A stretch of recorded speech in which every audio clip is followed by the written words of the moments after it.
அனைவருக்கும் அதி அற்புதமான காலை வணக்கம். உங்களின் ஒருவன் பி சுரேஷ்குமார். தினமொரு திருக்குறள்.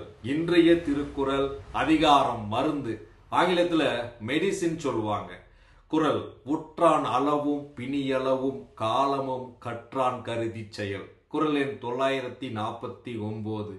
குறளின் விளக்கம்: நோயாளியுடைய வயது, நோயின் தன்மை, மருத்துவம் செய்வதற்கான நேரம், இவை மூன்றும் மருத்துவ நூலை கற்றவர்கள் ஆராய்ந்து செயல்படுத்த வேண்டும் என்கிறார் வள்ளுவர். பாருங்க, அழகா மருத்துவம் என்ற அதிகாரத்துல பலாயிரம் வருஷத்துக்கு முன்னாடியே அந்த மருத்துவர்கள் நோயாளியை எப்படி பார்க்கணும்னு தெளிவா சொல்லியிருக்காரு. பாருங்க, முதல்ல நோயாளியுடைய வயது என்னன்னு பார்க்கணும், நோயின் தன்மை என்னன்னு பார்க்கணும்.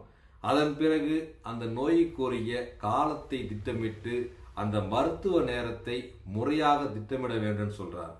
இவை மூன்றும் நன்கு மருத்துவ நூலை கற்றவர்கள் இதனை ஆராய்ந்து செயல்படுத்த வேண்டும் என்கிறார்.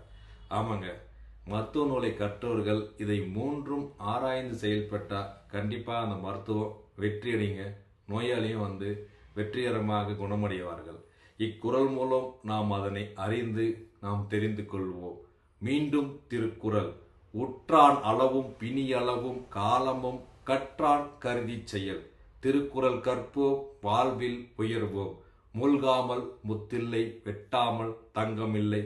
மருத்துவர் இல்லாமல் இவ்வாழ்கையில் வெற்றி இல்லை. ஆகையால் இக்குறள் மூலம் நாம் மருத்துவர்களை போற்றி பேணி காப்போம். நன்றி, வணக்கம்.